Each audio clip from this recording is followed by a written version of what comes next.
내가 야훼를 항상 내 앞에 모시며 그가 나의 오른쪽에 계심으로 내가 흔들리지 아니하리로다. 아멘. 할렐루야. 말레이어로요 그 인사법이 있거든요. 아빠까발. 예, 아빠를 발로 깐대요.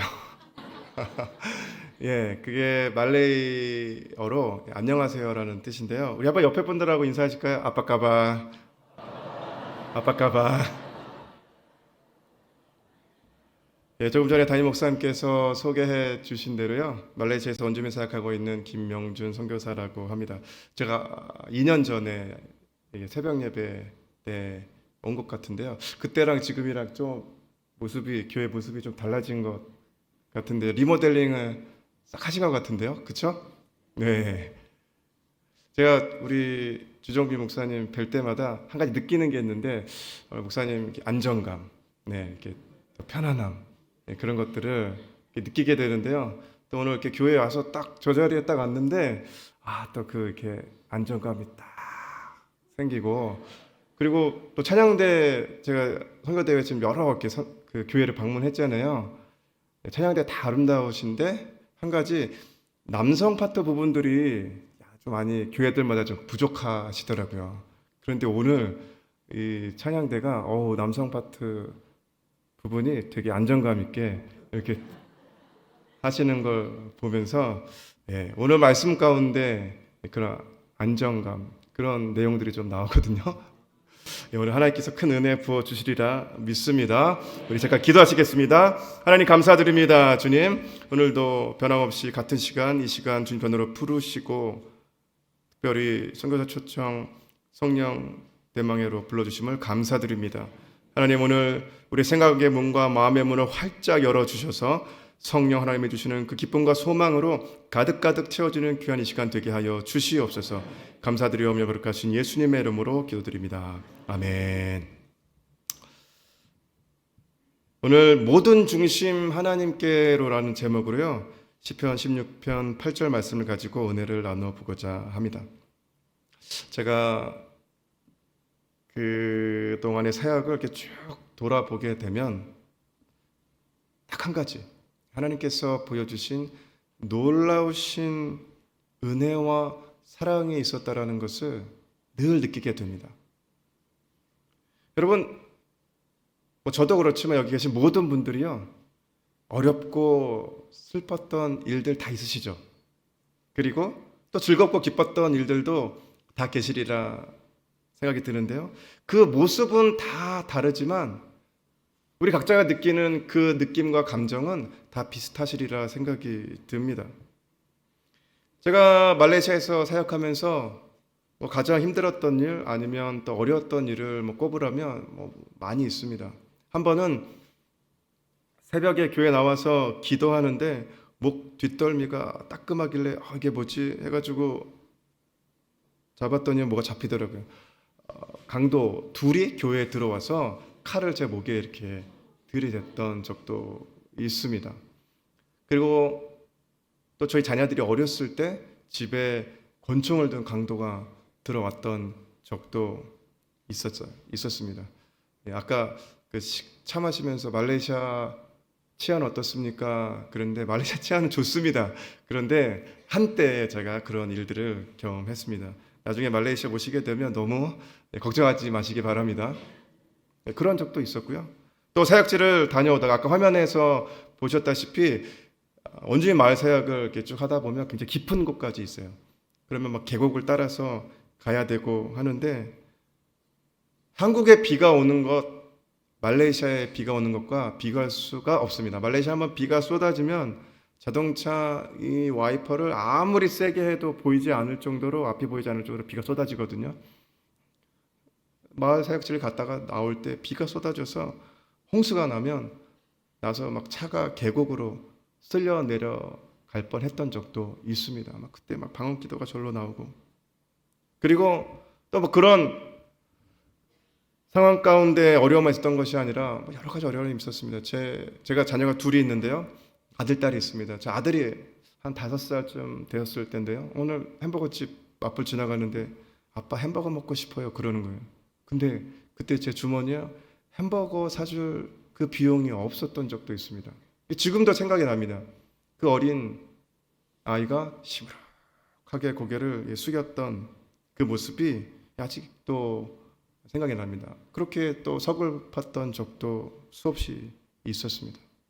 자, 그렇다면 그런 어렵고 힘들고 슬펐던 적만 있었을까요? 아닙니다. 기뻤던 적이 더 많이 있었다라는 것을 깨닫게 되죠. 어떤 때에 가장 기뻤을까? 그 원주민 마을의 교회를 개척하고 그리고 처음 교회를 건축했을 때, 그때 그 건축 그 과정이 너무 힘들고 어려웠었는데요. 교회 건축을 아까 화면에 나왔던 교회 중에 하나가 있습니다. 그 교회를 건축했을 때 얼마나 기뻤는지 모르죠. 또 원주민들은 정령 숭배를 많이 합니다. 그래서 마을마다 다 무당들이 있어요. 그러니까 이 귀신의 역사가 굉장히 강하거든요. 그래서 마을을 다니면서 사역할 때 이 귀신의 역사가 많이 있어서 이 축사 사역을 또 많이 하게 됩니다. 저희가 이제 사역자들과 다니면서 그런 사역을 하게 되는데 막 자매들이 막 귀신 들려서 고통스러워할 때 소위 능력 대결이라고 하죠. 기도를 해가지고 귀신이 떠나갈 때, 그래서 그 귀신 들렸던 사람들이 회복될 때가 굉장히 기쁩니다. 또 한 번 이런 적이 있었습니다. 말을 못하는 청년이었는데요. 어렸을 때부터 말을 못했다고 하더라고요. 그런데 어느 날 저와 함께 이제 사역자들이 기도를 하는데 갑자기 말문이 터져버린 겁니다. 그러니까 알고 봤더니만 선천적으로 말을 못했던 것이 아니라 그 이유는 모르겠습니다. 근데 기도를 통해서 그 말 못했던 청년이 말을 하게 되는 그런 기적들. 그러니까 선교지에 있으면서요, 수없이 많은 그런 기적과 또 놀라운 일들을 경험하게 됩니다. 자, 이런 것처럼 이 외에도 뭐 소소한 것까지 말씀드리면 이루 헤아릴 수 없을 정도로 너무 많죠. 그런데 가장 중요한 것은 무엇이냐면 그 모든 순간 가운데 하나님이 함께 하셨다라는 것입니다. 그래서 저는 지금 이 순간, 지금 이 시간 이 자리에 서 있고 또 송파교회 성도님들과 함께 예배 드릴 수 있다는 것이 가장 소중한 순간이다라는 것을 믿습니다. 하나님은 한 번도 저를 떠나신 적이 없다라는 것입니다. 오늘 본문 말씀, 이 짧은 한 구절이지만 세 부분으로 나눠서 살펴볼 수가 있습니다. 보세요. 내가 야훼를 항상 내 앞에 모심이여 라고 말씀하고 있죠. 이 시편 16편은 다윗이 기록한 것으로 알고 있습니다. 그래서 보게 되면 그의 고백이라고 할 수 있겠죠.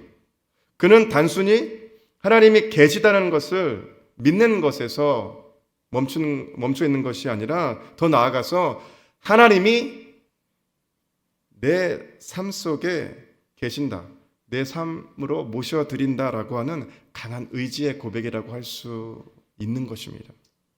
이 말씀을 좀 더 깊이 묵상해 보면요, 내 삶의 모든 중심, 모든 것이 바로 하나님께 향해 있다라는 거죠. 나의 생각과 나의 마음과 나의 말과 내가 보는 것과 내가 바라보는 그 모든 것들이 다 하나님께 향해 있다라는 것입니다.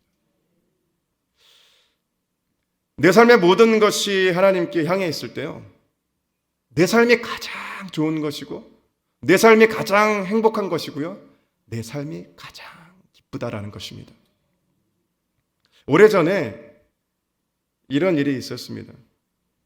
어느 날 선배 선교사님이 오셔가지고요, 저한테 조언을 해주셨습니다. 뭐냐면 쿠알라룸푸르에 교회를 개척하라고 하시는 거예요. 그래서 그 전까지만 해도 이제 원주민 마을만 다니면서 쭉 사역을 했었는데 선배 선교사님이 오셔가지고 그 말씀을 하시는 거예요. 그 선배 선교사님이 우리 주정민 담임 목사님도 잘 아시는 분입니다. 그분이 오셔가지고 교회를 개척하라는 게, 그 전까지는 전혀 생각하지 못했었는데, 그래서 그때 그 선배 선생님의 말씀을 듣고 그래. 왜냐면 원주민들도요, 이제 젊은 층들은 도시에 일하러 온다거나 아니면 학업 때문에 이렇게 많이 나오거든요. 그래서 그 얘기를 듣고 교회 개척하기로 계획을 세웠습니다. 그런데 수도이다 보니까 교회를 할 만한 장소가 쉽지 않더라고요. 말레이시아가 국교가 이슬람입니다. 말레이시아는 국가에서 정한 종교가 있어요. 그래서 한번 IC카드 주민등록증이죠. 거기에 딱 이슬람어로 찍혀 나오면요, 어떤 방법을 하던 다시 바꿀 수가 없습니다. 개종을 다시 할 수 없다라는 거죠. 여러분, 한국 땅에서 태어나서 한국에서 교회 나오고 한국에서 찬양과 예배 드릴 수 있다라는 것이요, 얼마나 기쁘고 감사한 것인지 모른다는 것을 꼭 기억하시기 바랍니다.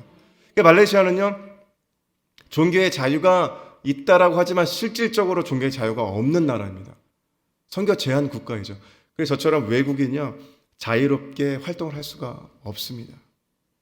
그리고 현지인들도 굉장히 제약이 많고요. 그런 상황이다 보니까 교회를 찾아서 교회할 장소를 찾는 것이 굉장히 어렵더라고요. 그래서 한 1년 가까이를 계속 교회를 찾았습니다. 장소를. 근데 없는 거예요. 너무 답답하더라고요. 근데 말레이시아는 아까도 말씀드렸다시피 이슬람 국가이다 보니까 곳곳에 이슬람 사원이 있습니다. 그쪽 말로는 마스짓이라고 하는데 보통 우리가 모스크라고 그렇게 얘기하고 있죠. 그 모스크가 이슬람 사원이 곳곳에 있어요. 그래서 하루에 5번 꼭 기도 소리가 들립니다. 그러니까 확성기에다 대고요, 엄청나게 큰 소리로 이맘이라고 하는데 이슬람 사제이죠. 이 사람들이 주문 외우다시피 막 그 기도 소리를 막 해요. 처음에 아잔이라고 하는 그걸 하는데 그 소리가 진짜 막 주문 외우는 것처럼 막 이렇게 하거든요. 보통 5번 하는데 아침 오전 5시, 7시, 오후 1시, 오후 5시, 오후 8시. 물론 이렇게 그 지역마다 그 시간대가 조금씩 다르긴 하지만 아무튼 꼭 5번씩 그렇게 울립니다. 제가 이렇게 교회를 찾으면서 5시 되면 그 소리가 울리잖아요. 그러니까 그 소리에 저도 깨가지고 그냥 침대맡에 내려와가지고 무릎 꿇고 기도하는 것입니다. 하나님, 교회할 장소를 찾는데 없네요. 하나님, 없습니다. 하나님, 제발 좋은 장소를 허락하여 주시옵소서. 그렇게 계속 기도했어요. 그러던 중에 또 어느 날 다른 선교사님, 선배 선교사님이 또 오셨어요. 오셔가지고 저한테 제가 이제 막 그런 교회를 찾고 있다라고 말씀을 드리니까 이 선교사님이 저한테 그러는 거예요. 김 선교사, 먼 곳에서 찾지 말고 집에서 5분 되는 거리에 찾아, 그러는 거예요. 그래가지고 제가 목사님 5분 거리에 눈을 씻고 찾아봐도 없습니다, 그렇게 얘기하고 싶었지만 못했죠. 속으로 답답한 마음을 가지고 어떻게 5분 거리에 찾습니까? 찾을 수 없습니다. 근데 그 선교사님 가셨어요. 그리고 나서 또 변함없이 그 아잔 소리, 그 소리에 저도 깨가지고 침대맡에 그냥 무릎 꿇고 하라니. 그런데 기도하는데 갑자기 제 마음 가운데 5분, 이 5분 단어가 계속 생각이 나는 거예요. 5분. 아니 5분 거리에 아무리 찾아봐도 없는데 계속 기도할 때마다 5분, 기도할 때마다 5분, 기도할 때마다 5분. 그러면서 저도 모르게 제 입술 가운데 다니면서도 5분 거리에 막 그렇게 나오더라고요. 어느 차를 가지고 이렇게 가는데 저희 집 근처에 숲이 이렇게 우거진 곳이 있었습니다. 그런데 중장비가 보이더라고요. 그리고 나서 공사가 시작되더니만 그 숲을 밀어버리고 건물이 올라가기 시작하는 거예요. 그리고 금세 건물이 그 단지가 완공이 되고요. 뭐가 붙었을까요? 전화번호가 딱 붙었는데 임대한다라고 하는 전화번호가 붙은 거예요. 할렐루야. 제가 깜짝 놀랐습니다. 그거 저도 이제 잊고 있었다가 그 임대 번호가 딱 붙은 거를 보고 그때서야 다시 떠올랐던 거예요. 생각이. 5분 거리. 진짜 조금 더 틀리지 않고요. 저희 집에서 5분 거리에 그 건물이 세워지게 되었습니다. 그 교회가 아까 막 영상에 막 청년들이 막 이렇게 찬양하면서 그 모습 보셨죠? 그 교회가 그 교회입니다. 그래가지고요, 그 번호를 이제 해가지고 전화를 해가지고 이제 계약을 하게 됐죠. 제가 그 단지의 1호 입주자가 되었던 거예요. 근데 문제가 또 생겼습니다. 뭐냐면 건물 준공 검사가 떨어지지 않는 거예요. 한 몇 개월 동안 기다렸죠. 그랬는데 또 몇 개월 동안 어떻게 했을까요? 또 그냥 침대맡에 무릎 꿇고 기도했습니다. 그런데 주인에게 건물 쪽에 전화가 왔어요. 진짜 너무 미안하다. 너무 미안하다. 이 준공검사는 어떻게 내가 해볼 수 있는 게 아니어서 너무 미안하다. 나중에 몇 개월이 지나고 나서 준공검사가 떨어지게 됐는데 이 건물주가요, 자기가 미안하다고 하면서 처음에 계약했던 계약 내용과 다르게 50%나 낮은 금액으로 계약을 다시 하게 되고 그곳에 입주하게 되는 놀라운 기적이 있었습니다. 여러분, 비록 침대 밑이었을언정 저 앞에 하나님이 계시다는 그런 믿음으로 간절히 기도하며 나갔습니다. 그랬을 때 하나님께서 놀라우신 기적의 역사를 보여주셨던 것을 저는 믿습니다. 시편 25편 21절 말씀에 내가 주를 바라오니 성실과 정직으로 나를 보호하소서. 할렐루야. 여러분, 내 삶의 모든 중심이 하나님께 향하고 그분께 맞춰져 있을 때 여러분의 삶 가운데 놀라운 기적의 역사는 일어난다는 것을 믿으시기 바랍니다. 또 보시게 되면 다윗은 이렇게 고백하고 있죠. 그가 나의 오른쪽에 계심으로라고 하는 고백을 하고 있습니다. 여러분, 바른 손이라는 말 아시죠? 바른 손. 바른 손 하니까 한 30대, 20대, 30대는 뭘 얘기하냐면 펜시, 문구점을 얘기하더라고요. 그 바른 손이 저도 학창 시절에 막 그런 데 거기 가가지고 물건을 사고 했던 기억이 있는데 제가 어렸을 때요. 아마 연배가 지긋하신 분들은 다 아시리라 생각이 듭니다. 바른 손 하면 뭐가 생각나십니까? 네? 바른 손, 바른 손. 그죠? 목사님도 어렸을 때 바른 손 뭐 그런 얘기 안 들어보셨어요? 오른손을 바른 손이라고. 이제 생각나세요? 저는 어렸을 때 어른들이 바른 손, 바른 손 그렇게 얘기를 했거든요. 또 바른 쪽으로 가라 막 그렇게. 그게 오른쪽이더라고요. 그게 오른손.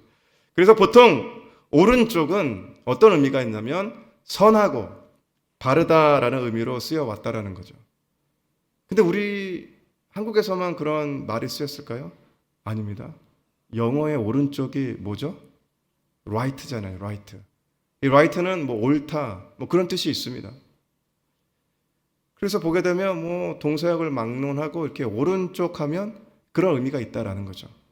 성경에서도 보시게 되면 오른쪽은 하나님의 권위와 보호, 힘 그리고 친밀감을 나타낼 때 쓰인다라고 합니다. 히브리서 8장 1절 말씀에 지금 우리가 하는 말의 요점은 이러한 대제사장이 우리에게 있다는 것이라. 그는 하늘에서 지극히 크신 이의 보좌 우편에 앉으셨으니. 예수님도 하나님 우편에 앉아 계시다라는 거죠. 오른쪽에. 그리고 그분이 어디에 계시다라는 것입니까? 동일하게 나의 삶 속에 같이 계시다라는 것이고 오른쪽, 내 삶을 좋은 곳으로 옳은 곳으로 이끄신다라는 것입니다. 하나님이 내 삶에 계시다는 것은 가장 안전한 상태를 말하는 것입니다. 제가 이걸 말씀드리려고 했어요. 처음에 와서 여기 앉았는데 그 느낌이 들더라고요.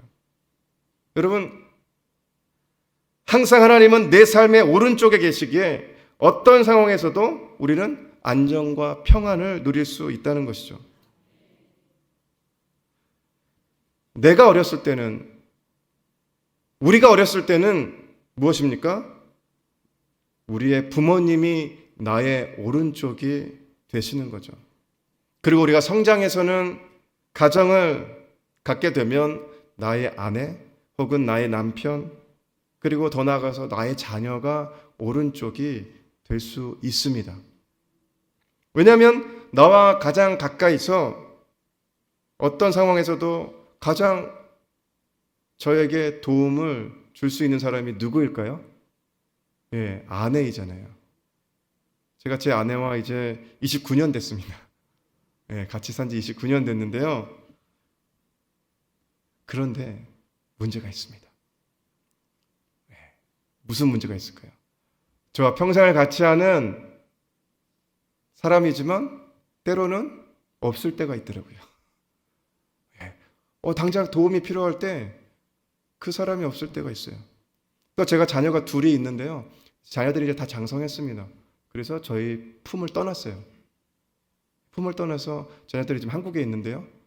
예, 자녀들도 평생을 같이 할 것 같지만 같이 못 하더라고요. 내 삶 속에 언제 어느 때 어떤 일이 일어날지 아무도 모르잖아요.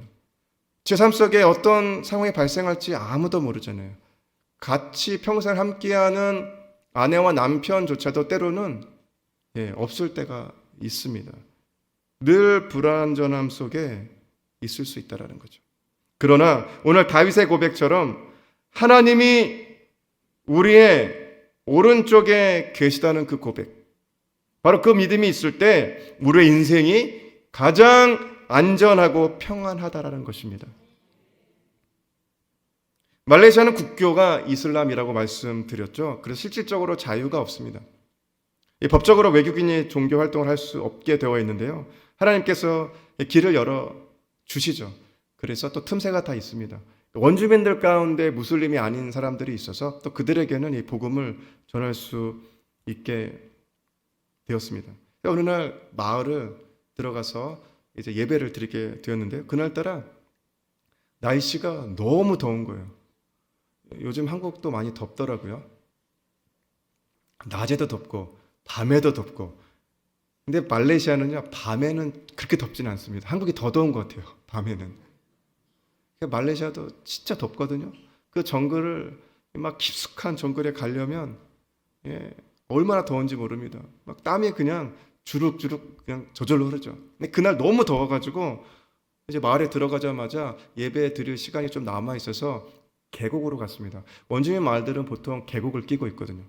너무 더워가지고 이제 계곡에 가서 좀 땀을 식히려고 내려갔는데 이제 좀 땀을 식히고 나서 예배 드리러 가려고 하는데 멀리서 그 당시 단기 선교사들이 좀 있었습니다. 저 멀리서 막 수신호로 오지 말라고 막 이러는 거예요, 저한테. 그래가지고 순간 무슨 일이 생겼구나 했습니다. 그래서 가지 않고 다시 계곡으로 내려가서 바위에 앉아가지고 그냥 혼자 기도했습니다. 한참을 막 기도했는데 이제 저를 부르는 소리가 들리더라고요. 상희선 이제 갔죠.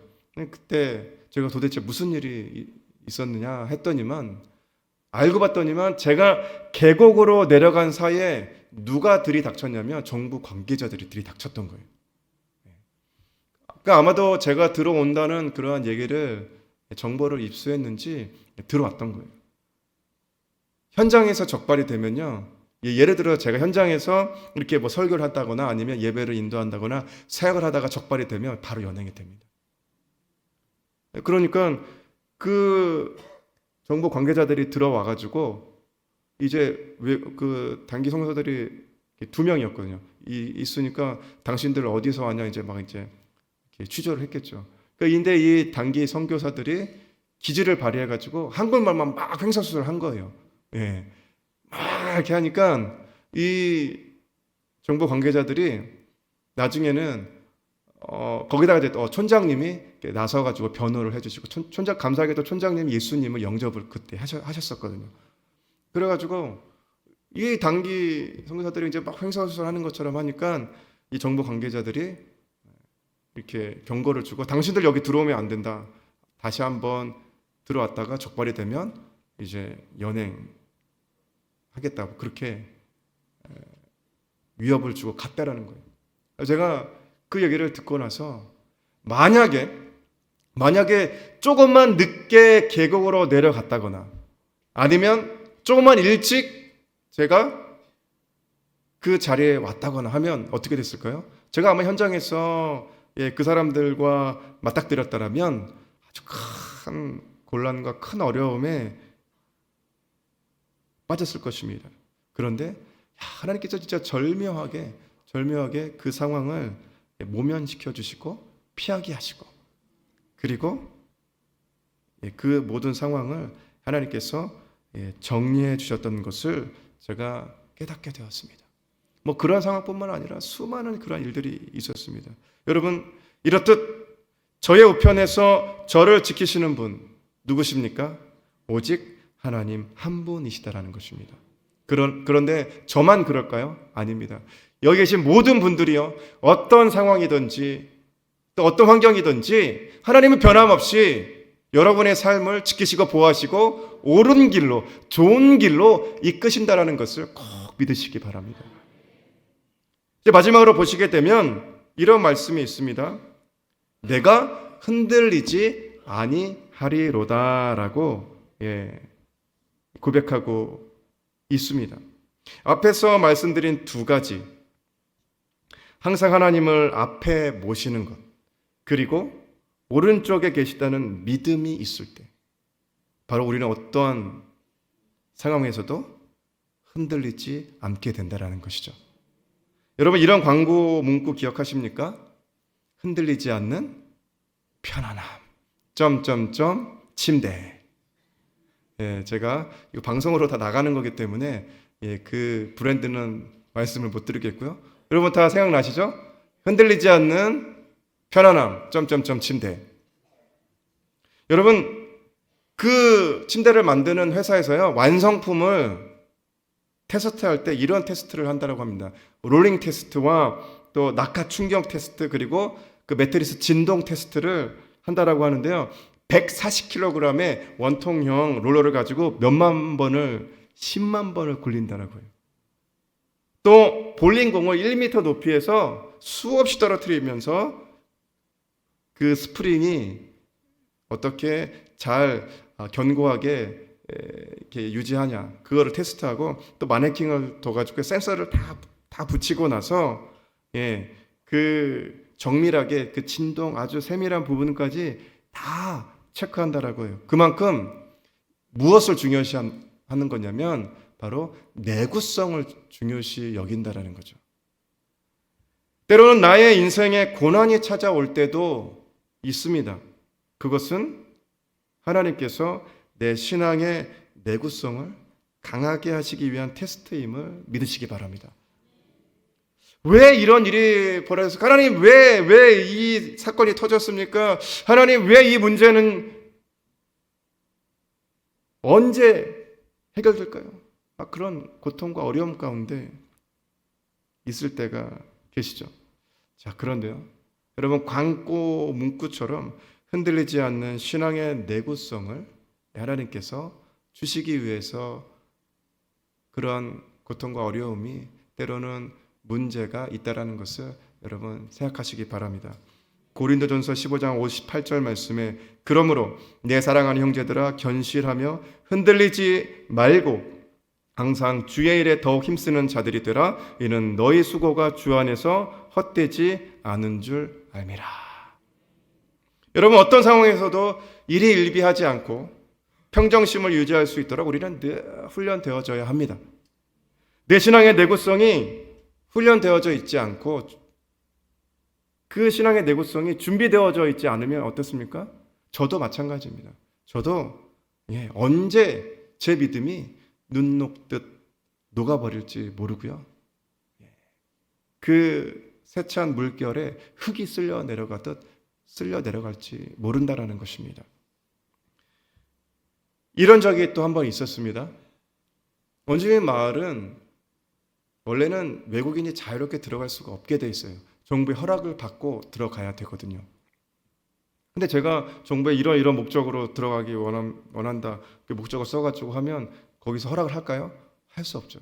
그래서 그냥 다니는데 말레이시아 입장에서는 어떻게 보면 불법이긴 한 거죠. 그런데 제가 어쩔 수가 없는 상황이다 보니까 마을을 이제 다니면서 사역을 하고 있는데, 정부를 그 원주민 마을을 관리하는 정부 기관이 따로 있습니다. 자바타 오랑아슬이라고 하는데, 아마 거기서 저에 대한 이제 얘기를 들었겠죠. 어느 날 마을에 들어갔는데 그 마을 한 자매가 저한테 다가오더니만 표정이 되게 안 좋은 거예요, 그날따라. 그래가지고 왜 그러냐 그랬더니만 이 자매가 너무 힘들다는 거예요. 예. 이제 앞으로 신앙생활을 더 할 수 있을지 모르겠다는 거예요. 그래서 제가 도대체 무슨 일이냐 그랬어요.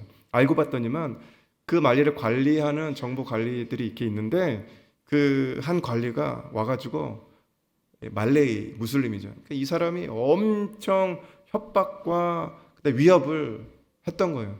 뭐냐면 너네들 앞으로 계속 외부인 그리고 한국 사람을 마을에 들이면 이 정부에서 나오는 지원 또 당신들이 어떤 불이익을 당할지 나는 책임 못 진다. 막 그러면서 위협을 했던 거예요. 원주민들이 좀 두려움이 많거든요.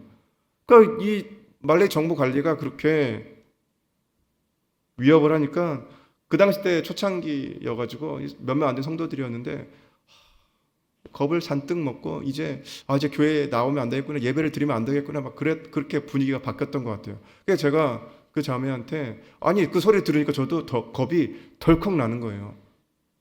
야, 이거 큰일 났네. 막 그러면서 이거 내가 더 이상 곤지 마을 사역을 못 하는 거 아니야? 제 속으로 그런 생각이 들더라고요. 그런데 선교사가 알겠습니다. 내가 이제 다시는 이 마을에 오지 않겠습니다. 그렇게 얘기할 수 없잖아요. 그래서 그 자매한테 걱정하지 말라. 그리고 비록 그런 위험이 있지만 기도합시다 그랬어요. 하나님이 자매와 함께하고 하나님이 성도들과 함께하고 하나님이 이 마을과 함께 하신다. 우리가 그것을 믿고 기도합시다 했어요. 기도합시다 했어요. 그게 제가 변함없이 저도 사실은 마음에 그런 불안감이 있긴 했지만 그럼에도 불구하고 그 믿음을 가지고 마을에 계속 가서 예배를 드렸습니다. 어느 날 제가 그 마을에 들어가게 됐는데 시간을 딱 맞춰서 그 자매가 기다리고 있었던 거예요. 저한테 막 달려오더니만 할렐루야 막 그러는 거예요. 하나님의 기적이 일어났다는 거예요. 그래서 무슨 기적이 일어났냐? 사람이 죽었다는 거예요. 사람이 죽었는데 어떻게 하나님의 기적이냐? 알고 봤더니만 그렇게 앞장서서 회방하고 위협하고 했던 그 관리가 죽었다라는 거예요. 근데 그 관리가 나이가 많지 않았던 거죠. 40도 채 되지 않은 사람이었는데 심장마비로 세상을 떴다는 거예요. 제가 지난주도 왔었는데 그런 얘기가 없었는데 며칠 전에 그렇게 됐다는 거예요. 그러면서 그 자매와 그 성도들이 막 할렐루야 하면서 하나님의 기적이라는 거예요. 제가 사람이 죽었는데 우리가 너무 막 기뻐하고 하는 것도 좀 그렇다. 그런데 확실한 건 이제 하나님께서 우리가 믿음으로 기도하고 흔들리지 않고 나아가자 하나님께서 여러분과 저를 지켜주셨다는 것을 믿습니다. 그랬더니만 성도들이 아멘 하면서 맞다라는 것입니다. 할렐루야.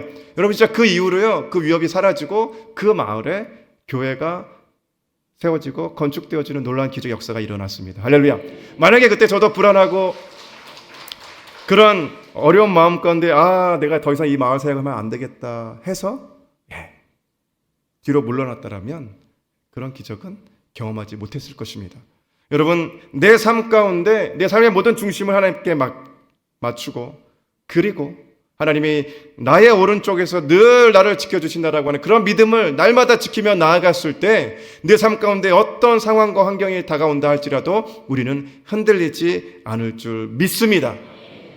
제가 이것만 말씀드리고 말씀을 마치도록 하겠습니다. 사실은요 제가 이번에 한국에 들어오기 전에 그 전주에 좀 가슴이 저린다라고 할까요? 마음이 좀 어려운 일을 경험했습니다. 13년 동안 저와 함께 사역하고 있는 사역자가 있는데요. 이 사역자가 사역을 그만두겠다는 거예요. 제가 그 말을 듣고 여러 가지 이제 상황과 사정이 있지만 그 말을 듣고 마음이 너무 힘들었습니다. 13년을 같이 사역을 해왔는데 사역 그만두겠다는 거예요. 그러니까 더 힘든 건 뭐냐면 디모데후서에 나오는 그 말씀처럼 세상을 사랑한 대마와 같은 그런 상황이 되면서 제가 마음이 너무 힘들더라고요.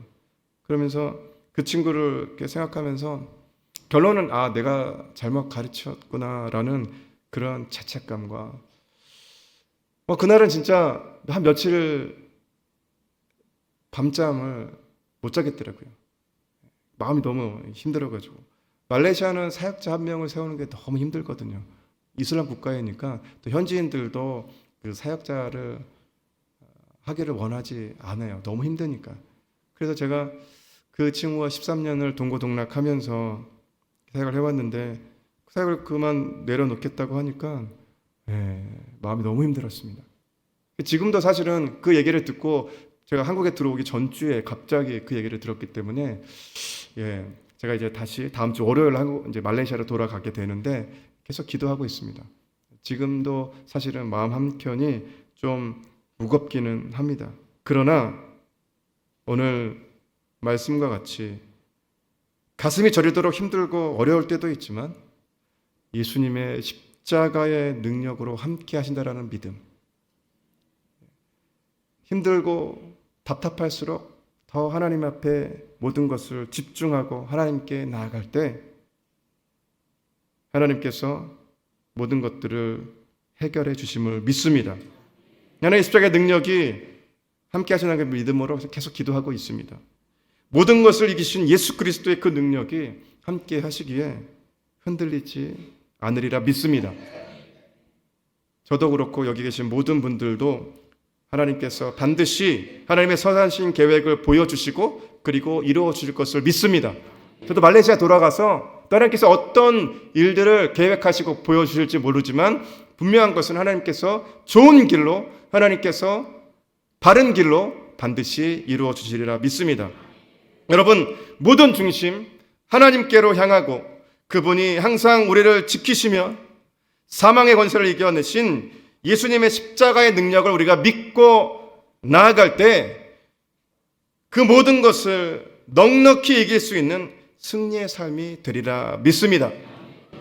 여러분 지금 여러분의 삶 가운데 처해져 있는 그런 답답한 문제, 또 풀리지 않는 그런 어려움, 아니면 또 진짜 누구에게도 고백하기 어려운 그런 일들이 계시다라면 여러분 오늘